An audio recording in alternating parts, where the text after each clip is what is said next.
Let's go. Please, go ahead. One more. I already mentioned Poland. Poland was under Russian control for decades after the Second World War. When I was a kid, I looked at the United States not only as a most powerful country, richest country in the world, the country that has great music, great movies, great muscle cars, but also as a force for good. And now I'm talking with my friends in Poland, and they are worried that you align yourself too much with Putin. What's your message for them? Well, if I didn't align myself with both of them, you'd never have a deal. You want me to say really terrible things about Putin and then say, "Hi, Vladimir, how are we doing on the deal?" That doesn't work that way.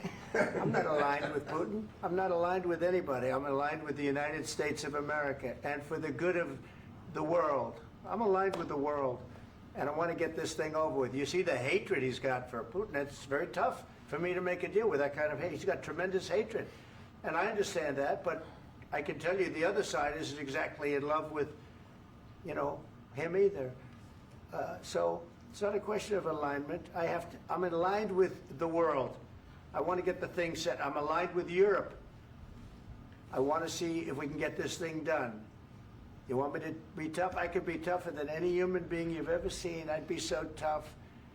But you're never going to get a deal that way, so that's the way it goes. All right, one more question. I will respond to this. So look, for 4 years in the United States of America, we had a president who stood up at press conferences and talked tough about Vladimir Putin, and then Putin invaded Ukraine and destroyed a significant chunk of the country. The path to peace and the path to prosperity is maybe engaging in diplomacy. We tried the pathway of Joe Biden of thumping our chest and pretending that the President of the United States' words mattered more than the President of the United States' actions. What makes America a good country is America engaging in diplomacy. That's what President Trump is doing. Can I ask you? Sure. Yeah? Yeah. Okay. So he occupied our parts, big parts of Ukraine, part of East and Crimea. So he occupied it on 2014.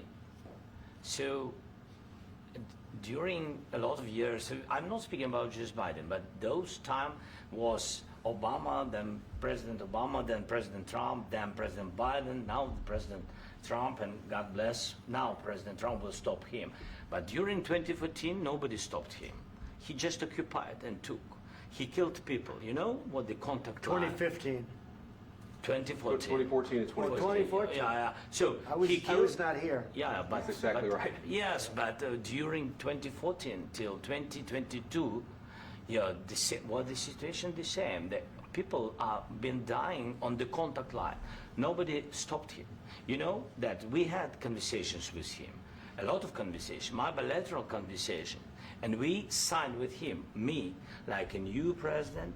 In 2019, I signed with him the deal. I signed with him, Macron and Merkel, we signed ceasefire. Ceasefire. All of them told me that he will never go. We signed with him with gas contract. Gas contract. Yes, but after that, he broken this ceasefire. He killed our people and he didn't exchange prisoners. We signed the exchange of prisoners, but he didn't do it. What kind of diplomacy, JD, you are speaking about? What do you mean? I'm talking about the kind of diplomacy that's going to end the destruction of your country. Yes, but if you Mr. President, with respect, I think it's disrespectful for you to come into the Oval Office and try to litigate this in front of the American media. Right now, you guys are going around and forcing conscripts to the front lines because you have manpower problems. You should be thanking the President for trying to bring it into this conflict. Have you ever been to Ukraine that you say what problems we have? I have been to. Count once. I've actually watched and seen the stories, and I know what happens is you bring them on a propaganda tour, Mr. President. Do you disagree that you've had problems bringing people into your military? And do you think that it's respectful to come to the Oval Office of the United States of America and attack the administration that is trying to prevent the destruction of your country? A lot of questions. Let's start from the beginning. Sure. First of all, during the war, everybody has problems. Even you, but you have nice ocean and don't feel now, but you will feel it in the future. God don't- bless. you don't know that. God bless. You don't God know that. bless. You will Don't- not you have gotta- a war. Don't tell us what we're going to feel. We're trying to solve a problem. Don't tell us what we're going to feel. I'm not telling you. Because I'm you're in no answering on this position to question. dictate that. That's Remember exactly what this. you're doing. I'm not You're in dictating. no position to dictate what we're going to feel. You We're will- going to feel very you will good. feel influenced. We're going to feel I'm- very I'm good and telling very you, strong. You will feel influence. You're right now not in a very good position. You've allowed From the yourself very- to be in a from very the very bad position, beginning and he of the happens war. to be right about From the it. very beginning of the war. You're not Mr. in a Brown, good position. I You was don't have the cards right now. With us, you start having not playing cards. cards. Right now, you I'm don't. very You're playing serious, cards. Mr. President. You're I'm playing very cards. serious. You're I'm gambling the with the president lives in of war. millions of people. You think- You're gambling with World War What do you- III. what do you think You're about? gambling with What do you World think War about? III. And You- what you're doing is very disrespectful to the country, this country. I'm That's with back all to respect to you. your Far country. more than a lot of people said very they respect. should have. Have you said thank you once this A lot entire of meeting? times. No, in this Even entire meeting, today. have you said thank Even you? today. You went to Pennsylvania and campaigned for the opposition in October. Offer some words of appreciation for the What- United what States are of you America speaking about? and the president who's trying to save your country. Please, you think that if you will speak very loudly about the war, you He's can... not speaking loudly. He's not Yeah. speaking loudly. Your country is Can I- in big can I- trouble. can I Wait a answer? minute. No, Can you've I done a lot answer? of talking. Your country is in big trouble. I know. You're not I winning. know. You're not winning this. You have a damn We- good chance of we are coming out staying, okay because of Mr. us. President, we are staying in our country, staying strong from the very beginning of the war. We've been alone, and we are thankful. I said thanks You haven't in been this alone. cabinet, You and haven't not been only alone. in this We cabinet. gave you, through I this said stupid thank- president, $350 billion. You We voted gave for you your military president. equipment, You and you voted men for are your brave, president. but they had to use our military. What about West If Africa? you didn't have You our invited military me- equipment, you invited if me you to didn't speak. have our military equipment, this war would have been over in 2 weeks. In 3 okay? days, I heard it from Putin. In 3 days, this is something Maybe new. less. In 2 weeks, of course, yes. It's going to be a very hard thing to do business like this. I Again, tell you. just say thank you. I said a lot of except times that there, thank you except to that, American people. Except that there are disagreements, and let's go litigate those disagreements rather than trying to fight it out in the American media when you're wrong. We know that you're wrong. But you see, I think it's good for the American people to see what's going on. I understand, sir. I think it's I very understand. important. That's why I kept this going so long. You have to be thankful. You don't have the I'm cards. thankful. You're buried there. Your people are dying. tell you You're again, running I low know. on soldiers. Don't- Listen, don't, please, you're running Mr. low on President. soldiers. It would be a damn good thing. Mr. And President. then you tell us, I don't want a ceasefire. I don't want a ceasefire. I want to go and I want this. Look, if you could get a ceasefire right now, I tell you, you take it so the bullets stop flying and your men stop getting killed. Of course, we want to stop the war. But you're I saying said- you don't want a ceasefire. But I said to you, I want a with ceasefire. guarantees. Because you'll get a ceasefire faster than an agreement. Ask our people about ceasefire, what they think.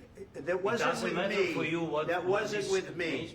It That was with wasn't with you. a guy named Biden who was not a smart person. This That is was your, with, this that was is with your Obama. president. It was your president. Excuse me. That was with Obama, who gave you sheets, and I gave you javelins. Yes. I gave you the javelins to take out all those tanks. Obama gave you sheets. In fact, the statement is Obama gave sheets and Trump gave javelins. You got to be more thankful, because let me tell you, you don't have the cards. With us, you have the cards. But without us, you don't have any cards. One more question to Mr. Vice President. I'm sorry. It's going to be a tough deal to make, Um, because the attitudes have to change. what if Russia breaks ceasefire? What if Russia breaks peace talks? What do you do then? I understand that it's a heated conversation right now. What are you but saying? what She's if asking, what if Russia Putin breaks the ceasefire? What if anything? What if a bomb drops on your head right now? But they have Okay? broken the What if they ceasefire broke it? many I don't know. They broke it with Biden because Biden, they didn't respect him. They didn't respect Obama. They respect me. But what- Let me tell you, Putin went through a hell of a lot with me. He went through a phony witch hunt where they used him and Russia. Russia. You ever hear of that deal? That was a phony Hunter Biden, Joe Biden scam. Hillary Clinton, Shifty Adam Schiff. It was a Democrat scam. And he had to go through that. And he did go through it. We didn't end up in a war. And he went through it. He was accused of all that stuff. He had nothing to do with it. It came out of Hunter Biden's bathroom. It came out of Hunter Biden's bedroom. It was disgusting. And then they said, oh, the laptop from hell was made by Russia. The 51 agents. The whole thing was a scam. And he had to put up with that. He was being accused of all that stuff. All I can say is this. He might have broken deals with Obama and Bush, and he might have broken them with Biden. He did, maybe. Maybe he didn't. I don't know what happened. But he didn't break them with me. He wants to make a deal. I don't know if you can make a deal. The problem is, I've empowered you to be a tough guy. And I don't think you'd be a tough guy without the United States. And your people are very brave. But you're either going to make a deal or we're out. And if we're out, you'll fight it out. I don't think it's going to be pretty, but you'll fight it out. But you don't have the cards. But once we sign that deal, you're in a much better position. But you're not acting at all thankful. And that's not a nice thing. I'll be honest, that's not a nice thing. All right, I think we've seen enough. What do you think? Huh? This is going to be great television, I will say that. All right. We'll see what we can do about putting it together. Thanks. I need the back of this. We'll see. I don't know. Guys, come on. Wait. Hey, guys, come on. Let's move.